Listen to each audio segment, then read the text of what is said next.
Hello प्यारे बच्चों, क्या हाल चाल। तो चलिए आज हम लोग स्टार्ट करते हैं सॉलिड स्टेट का ऑब्जेक्टिव का लेक्चर 2। आज कंप्लीट कर देंगे, आपका ऑब्जेक्टिव क्लियर हो जाएगा। फिर हम लोग नेक्स्ट चैप्टर यानी सॉल्यूशन का देखेंगे। तो चलिए आज सॉलिड स्टेट का ऑब्जेक्टिव को कंप्लीट करते हैं। तो आप लोग ध्यान से दीजिए, पढ़िएगा और जवाब दीजिएगा कि सर इसका आंसर ये होगा, इसका आंसर ये होगा। तो चलिए स्टार्ट करते हैं। तो पिछले लेक्चर में हम लोग कहाँ तक पढ़ लिए थे? पिछले लेक्चर में हम लोग कहाँ तक पढ़ लिए थे? तो पिछले लेक्चर में हम लोग 22 नंबर तक पढ़ लिए थे। तो चलिए आते हैं हम लोग, ये क्वेश्चन हो गया था, ठीक है। चलिए तो नेक्स्ट क्वेश्चन, इस क्वेश्चन का आप लोग जवाब देंगे। क्या है? कहा कि वे रवादार ठोस का उदाहरण है।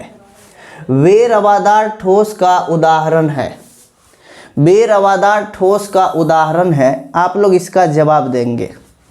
बेरवादार ठोस का मतलब होता है अक्रिस्टलीय ठोस। बेरवादार ठोस का मतलब होता है अक्रिस्टलीय ठोस। क्या होता है? अक्रिस्टलीय ठोस। अक्रिस्टलीय ठोस मतलब एमोर्फस सॉलिड, ठीक है। तो बेरवादार ठोस का उदाहरण, तो आप ये एग्जाम्पल इसका याद रख लेंगे। अगर कभी भी पूछे अक्रिस्टलीय ठोस, बेरवादार ठोस, एमोर्फस सॉलिड क्या होता है, तो इसका आपको एग्जाम्पल याद रख लेना है। इसका आपको एग्जाम्पल याद रख लेना है। तो बेरवादार ठोस का जो एग्जाम्पल होता है, याद रखना है ग्लास। क्या होता है? ग्लास, जिसको कांच कहते हैं, ठीक है। दूसरा प्लास्टिक याद रखना है, ठीक है। उसके बाद रबर याद रखना है। उसके बाद आपको जो है बहुलक याद रखना है। उसके बाद आपको जो है क्वार्ज ग्लास याद रखना है। क्वार्ज ग्लास याद रखना है। ये सब जो है, ये सब अक्रिस्टलीय ठोस का क्या है? उदाहरण है। अक्रिस्टलीय ठोस का क्या है? उदाहरण है। तो आपको कहा कि इसमें से बताइए अक्रिस्टलीय ठोस का उदाहरण कौन है। तो इसी में से कोई होगा। तो सर इसमें रबर है, रबर यहाँ दिया हुआ है, तो ये हम लोग का सही जवाब हो जाएगा। तो रबर आपका सही जवाब है। सर ये बेरवादार ठोस है, यानी अक्रिस्टलीय ठोस है। समझ में आ गया? तो आप लोग ये याद रख लेंगे कि ग्लास, जिसको कांच कहते हैं, प्लास्टिक, रबर, बहुलक, क्वार्ज ग्लास, ये सब आपका क्या होता है? अक्रिस्टलीय ठोस यानी बेरवादार ठोस होता है। नेक्स्ट क्वेश्चन की ओर बढ़ते हैं। चलिए बताइए तो आप इस क्वेश्चन का जवाब। क्या कहा है? कहा है कि HCP इकाई सेल में, किसमें? HCP इकाई सेल में परमाणुओं की संख्या है। HCP इकाई सेल में परमाणुओं की संख्या है। HCP इकाई सेल में परमाणुओं की संख्या है। तो HCP इकाई सेल आप लोग को हम पढ़ा चुके हैं, या फिर से अभी लिखा देते हैं। आप पढ़े हैं SCC unit cell, BCC unit cell, FCC को या CCP बोलते हैं, या HCP यूनिट सेल। ये सब जो आप पढ़े हैं, ये सब जो आप पढ़े हैं, इसमें परमाणु की संख्या यानी एटम जो होता है, परमाणु, कितने परमाणु से ये बने होते हैं वो। तो SCC यूनिट सेल जो आप पढ़े थे, आद्या घनीय एकक कोष्ठिका, ये एक परमाणु से बना रहता है। BCC अंतः केंद्रित इकाई सेल या पिंड केंद्रित इकाई सेल, जिसको BCC बोलते थे, ये 2 परमाणु से बना रहता है। FCC face centre cubic unit cell, फलक केंद्रित इकाई सेल, जो हम लोग पढ़े थे FCC, ये 4 परमाणु से बना रहता है। ये होता है हेक्सागोनल क्लोज पैकिंग, षटकोणीय निबिड़ संकुलन 3D में रहता है। तो ये बना रहता है आपका 6 परमाणु से। कितना से बना रहता है? 6 परमाणु से बना रहता है। तो आपको कहा है, यही HCP ही पूछा है। तो HCP इकाई सेल में परमाणुओं की संख्या होती है। तो बताइए HCP में अगर हमको पूछा है परमाणु की संख्या, तो आपका सही जवाब क्या हो जाएगा? सर HCP इकाई सेल कितने परमाणु से बने होते हैं? 6 परमाणु से बने होते हैं। कितने परमाणु से बने होते हैं? 6 परमाणु से बने होते हैं। कोई दिक्कत नहीं। तो आप लोग याद रख लेंगे कि SCC, अगर HCP की जगह SCC पूछ दे तो 1, BCC पूछ दे तो 2, FCC या CCP रहे तो 4, HCP रहे तो 6। कोई तरह का दिक्कत नहीं है। तो हम लोग को HCP में पूछा है तो कितना बोल देंगे 6, कोई दिक्कत नहीं है। अगर इसी में हम लोग को कोऑर्डिनेशन नंबर पूछ देता, क्या पूछ देता, कोऑर्डिनेशन नंबर बताइए, तो वो भी बता सकते हैं। उपसह संयोजन संख्या पूछता था तो SCC का उपसह संयोजन संख्या होता है 6, BCC का होता है उपसह संयोजन संख्या 8, FCC, CCP या HCP सब का होता है कितना, 12। कितना होता है, 12 होता है। तो कुछ भी पूछे, हम लोग जब पढ़े हैं तो हम लोग से क्वेश्चन बनना चाहिए, ठीक है। चलिए नेक्स्ट क्वेश्चन की ओर बढ़े। चलिए इस क्वेश्चन का आप लोग जवाब देंगे। बताइए तो निम्नलिखित में से कौन सा ऑक्साइड लोह चुंबकत्व प्रदर्शित करता है। निम्नलिखित में से कौन सा ऑक्साइड लोह चुंबकत्व प्रदर्शित करता है। तो जब लोह चुंबकत्व रहे तब आपका एग्जाम्पल हो जाएगा ये ऑप्शन नंबर ये, यानी CrO2।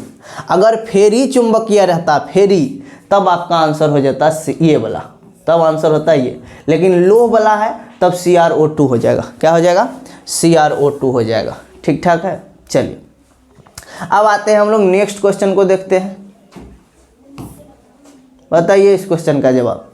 क्रिस्टल होते हैं, क्रिस्टल का मतलब ठोस, क्रिस्टल का मतलब ठोस। ठोस होते हैं कितने प्रकार के, तो आप लोग को हम पढ़ा चुके हैं कि ठोस जो होते हैं ये 4 प्रकार के होते हैं। कितने प्रकार के, 4 प्रकार के। केगा कौन कौन, तो पहला आपको पढ़ाए थे आयनिक सॉलिड, आयनिक ठोस।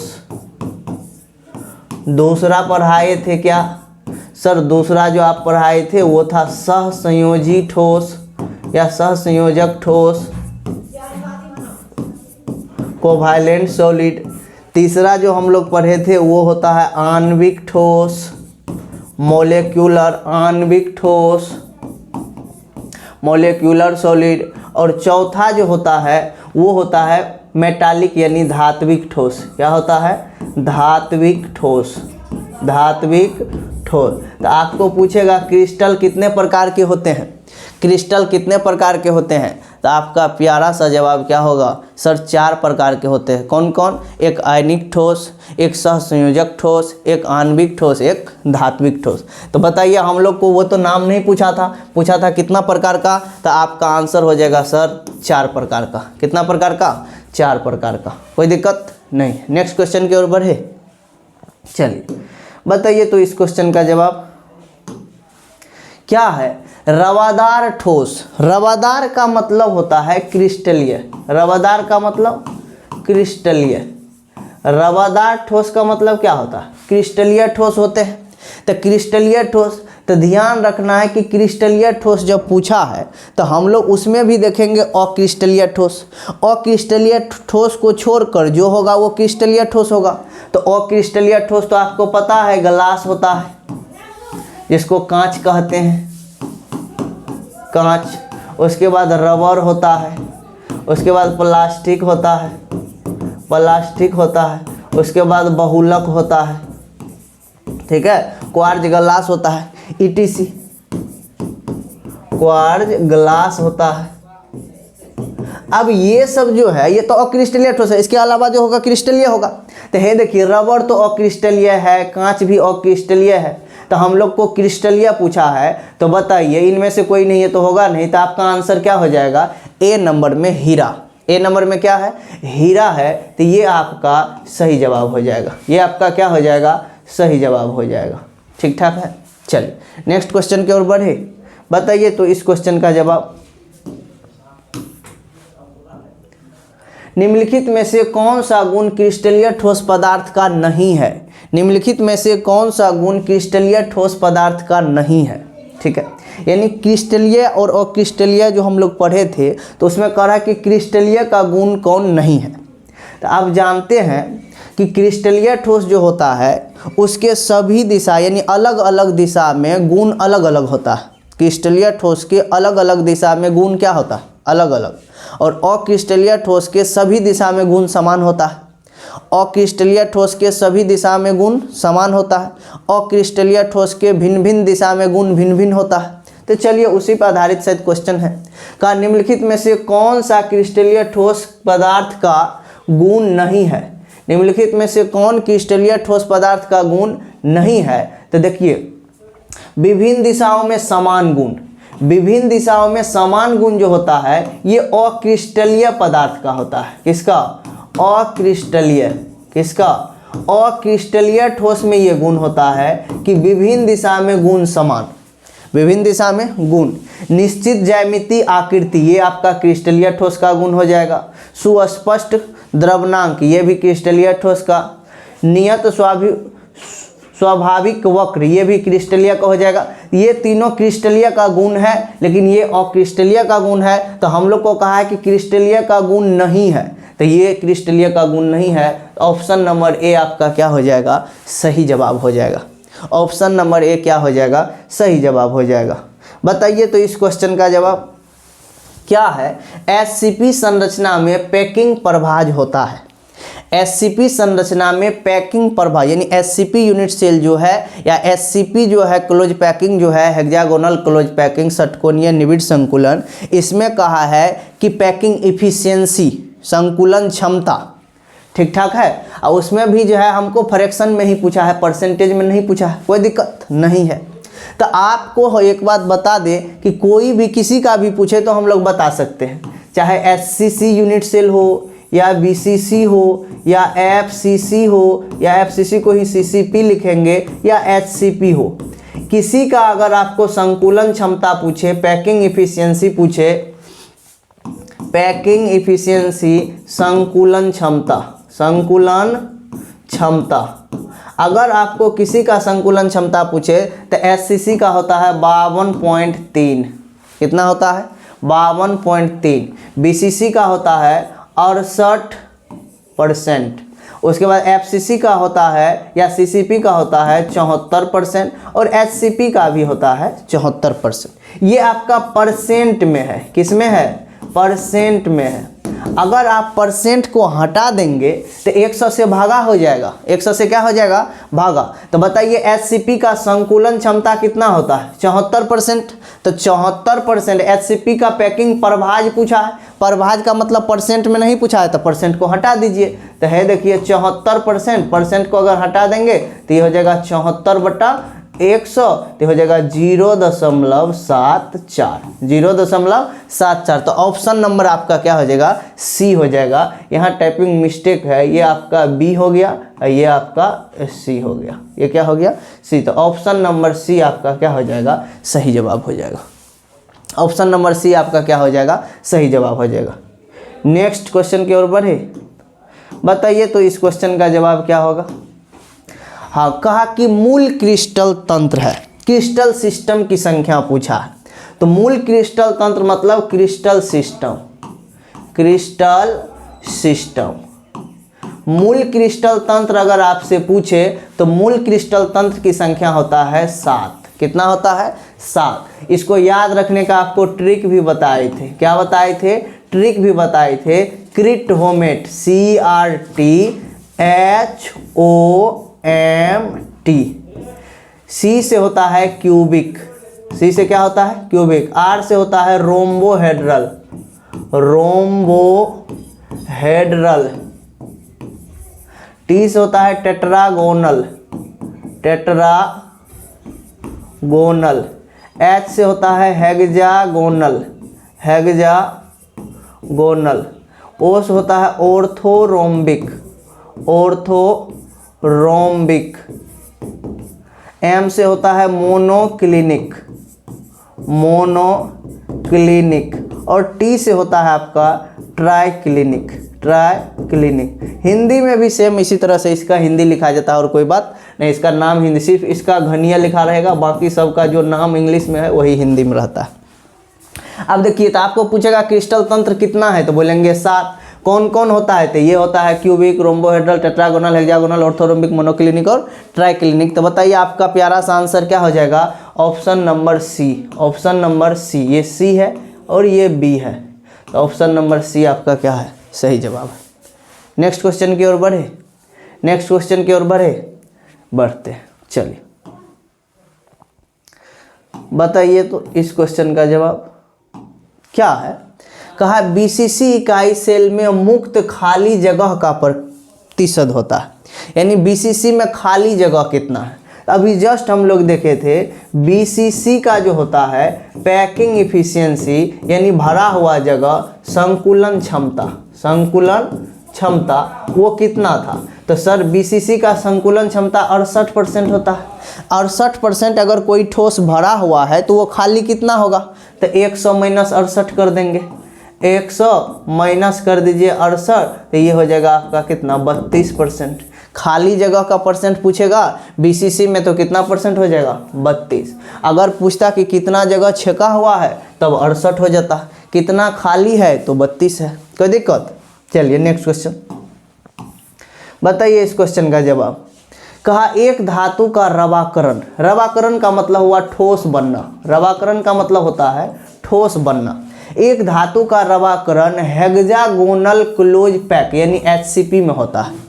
कोई धातु है, मान लो उसको पिघला दिए और फिर से उसको ठंडा करेंगे तो वो ठोस बनेगा, और उसका जो ठोस बना है उसका स्ट्रक्चर कैसा हुआ, हेक्सागोनल क्लोज पैक यानी HCP के जैसा। कैसा हुआ, HCP के जैसा हुआ। तो संरचना में होता है तो धातु का कोऑर्डिनेशन संख्या बताइए। क्या बताइए, कोऑर्डिनेशन संख्या बताइए।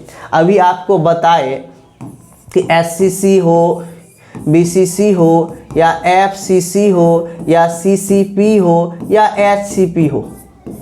देखिए SCC का अगर कोऑर्डिनेशन संख्या पूछेगा आपको तो आपको कहना है कि सर इसका कोऑर्डिनेशन संख्या 6 होगा। BCC का अगर पूछेगा तो 8 होगा।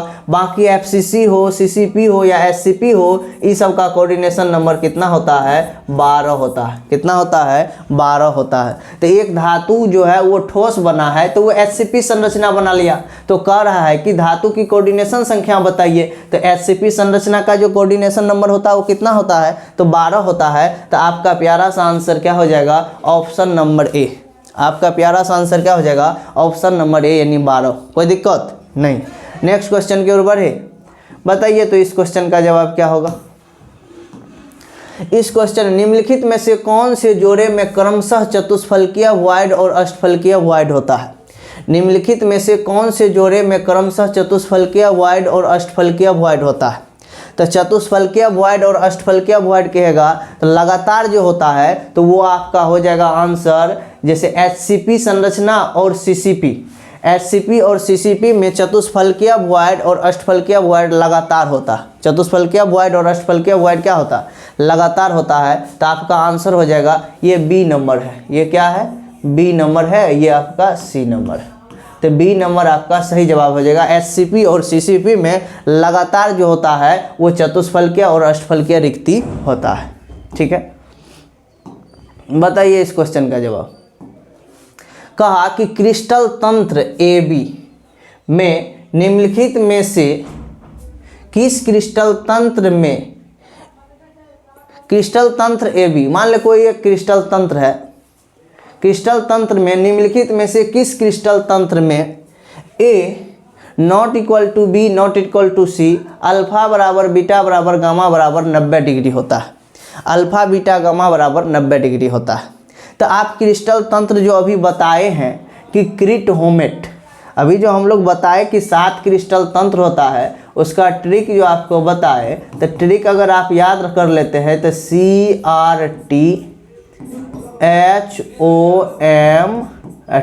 इसका भी नाम भी हमको बताए थे। अब आइए इसमें हम लोग को क्या कहा है, ये हुआ C से आपका नाम देखिए इसका हो जाएगा क्यूबिक हो जाएगा। R का नाम अभी पढ़ाए थे क्या, रोम्बोहेड्रल। T से हो जाएगा आपका टेट्रागोनल हो जाएगा। H से हेक्सागोनल हो जाएगा, हेक्सागोनल हो जाएगा। O से ऑर्थोरोम्बिक हो जाएगा, ऑर्थोरोम्बिक हो जाएगा। M से मोनोक्लिनिक हो जाएगा, मोनोक्लिनिक हो जाएगा। और T से हो जाएगा आपका ट्राइक्लिनिक, T से क्या हो जाएगा, ट्राइक्लिनिक। अब आइए इसमें आपको एज लेंथ यहाँ लिखते हैं एक्सियल एंगल अक्षीय कोण, एक्सियल एंगल अक्षीय कोण, ये आपका हो जाएगा अक्षीय कोण,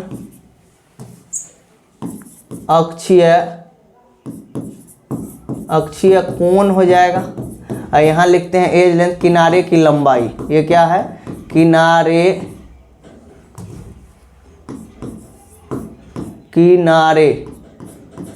की लंबाई। अब देखिए किनारे की लंबाई यहाँ अक्षीय कोण है, तो किनारे देखिए क्यूबिक में जो होता है सब कुछ बराबर होता है, इसको ऐसे याद रखना है, पहले दो का सब बराबर, a बराबर b बराबर c, a बराबर b बराबर c, पहले दो का सब बराबर। दूसरे दो जो होगा c और r का हो गया, दूसरा जो दो है इसमें लिखेंगे a बराबर b not equal to c, फिर इसमें भी लिखेंगे a बराबर b not equal to c।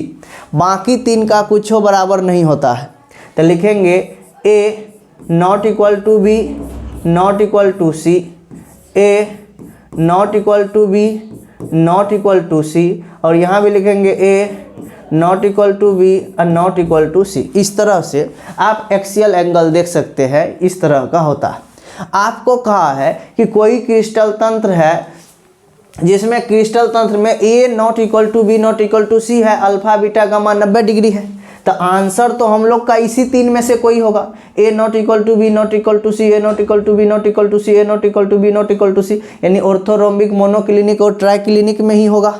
ठीक है, अब आइए इसमें जो एक्सियल एंगल होता है उसको अगर देखें तो पहले में जो होता है क्यूबिक में, आपको पता है कि घन में जो होता है प्रत्येक भुजा बराबर होता है और प्रत्येक कोण 90 डिग्री होता है, तो यहाँ बोलेंगे अल्फा बराबर बीटा बराबर गामा बराबर 90 degree, alpha beta gamma 90 degree.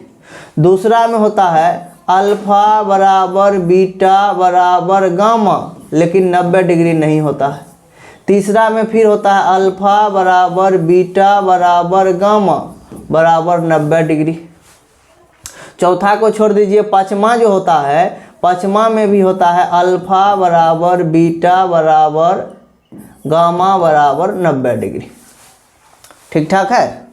उसके बाद आप आइए 4 और 6 में, 4 में याद रखना है अल्फा बराबर बीटा बराबर 90 डिग्री।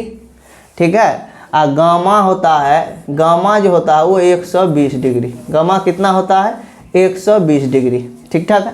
उसके बाद ये जो आप देख रहे हैं 6 नंबर में, इसमें होता है आपका अल्फा बराबर गामा, अल्फा बराबर गामा, अल्फा बराबर गामा बराबर 90 डिग्री।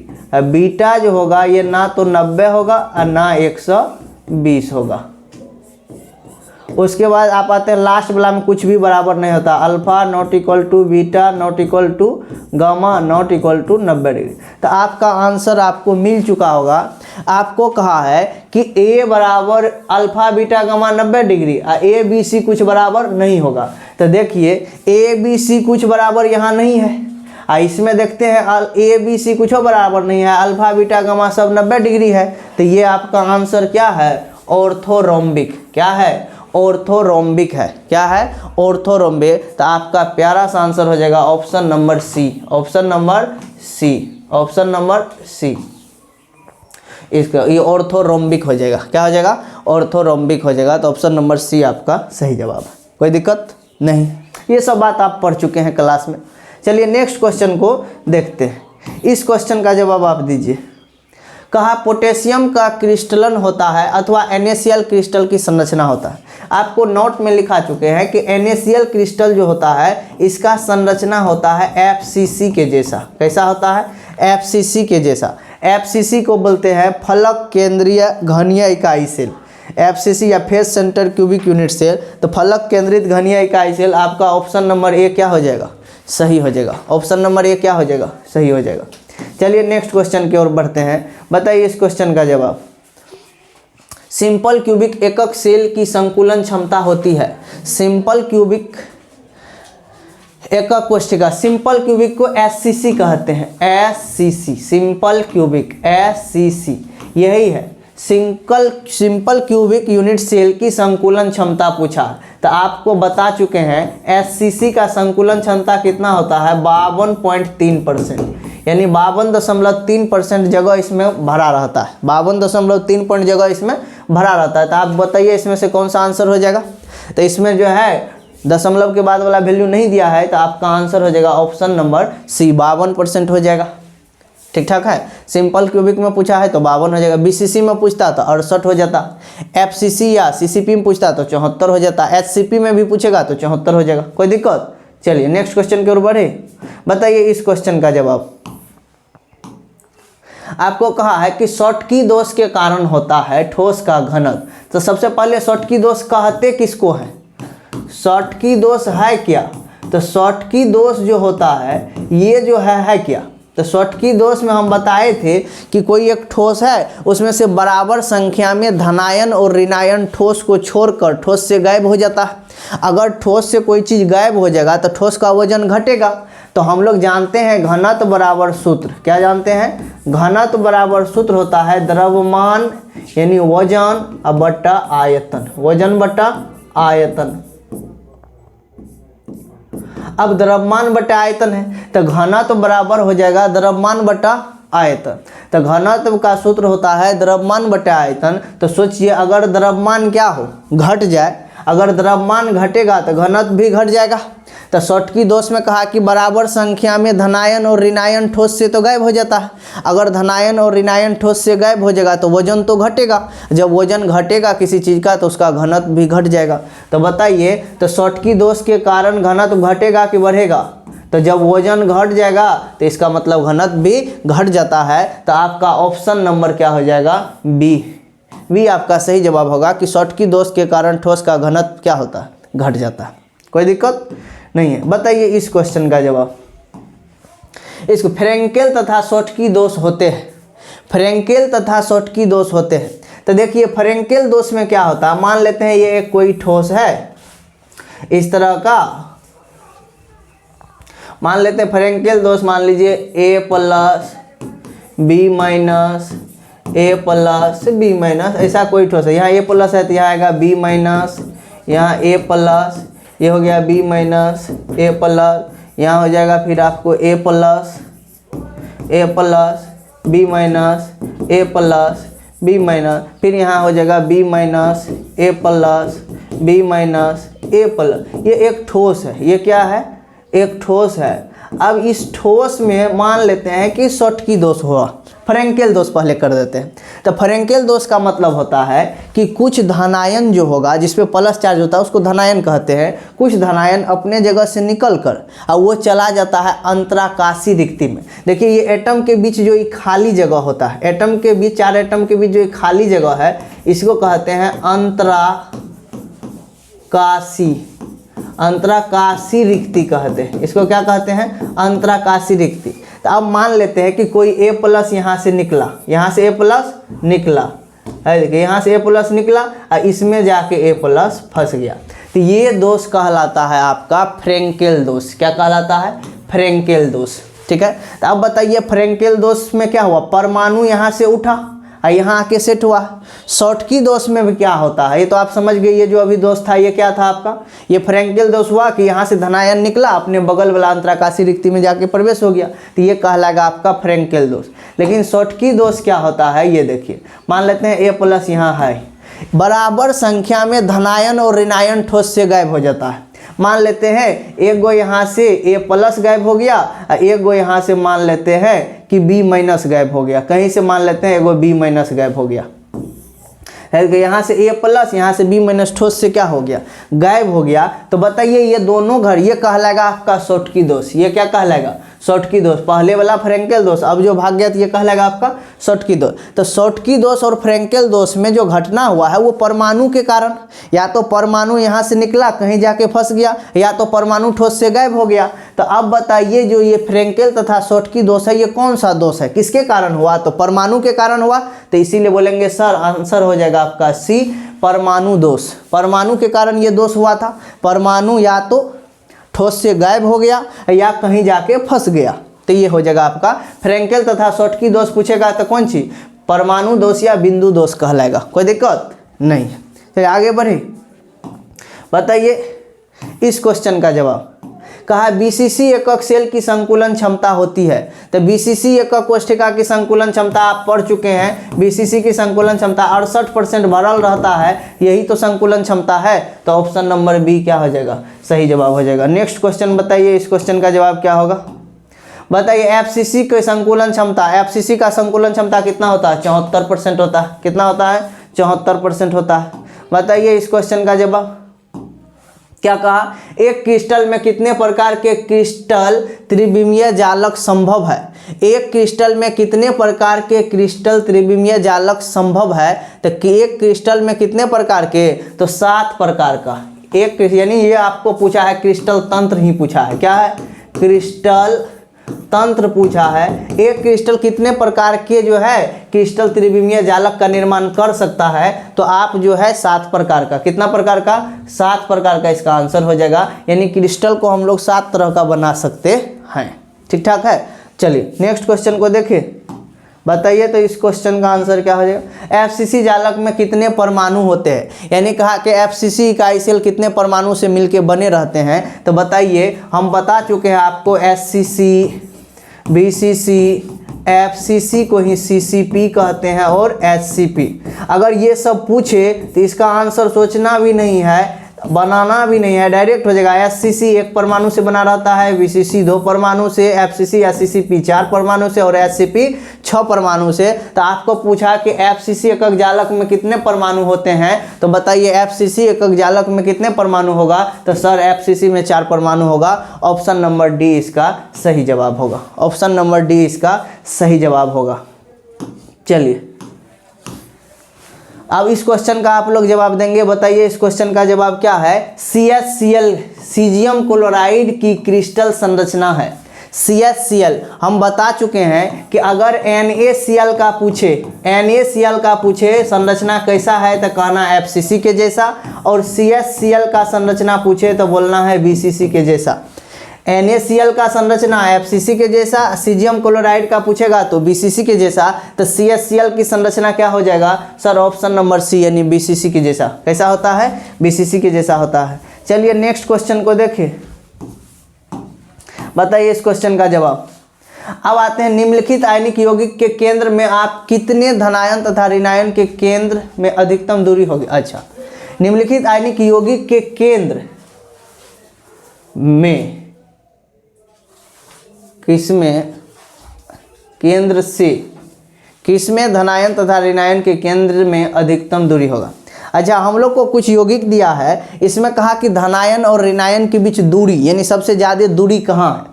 आप देख पा रहे हैं तो इसमें हमको दिया लिथियम फ्लोराइड, सीजियम आयोडाइड और लिथियम आयोडाइड। यानी इसमें 2 ग्रुप का तत्व है। एक है आपका, एक जो है आपको ग्रुप नंबर 1 है, एक ग्रुप नंबर 17 है कि एक ग्रुप नंबर 1 में क्या सब आता है, हाइड्रोजन को छोड़ दीजिए, हाइड्रोजन है नहीं, तो वैसे हाइड्रोजन अगर लेंगे तो हेलिना की रब से फरियाद।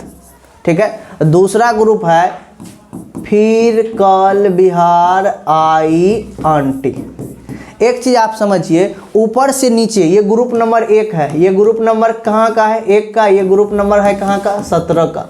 ऊपर से नीचे आने पर, ऊपर से वर्ग में ऊपर से नीचे आने पर परमाणु का आकार बढ़ता है, परमाणु का आकार बढ़ता है। तो कहा कि दोनों के नाभिक के बीच का दूरी, केंद्र के बीच का दूरी जो है सबसे ज़्यादा किस में होगा।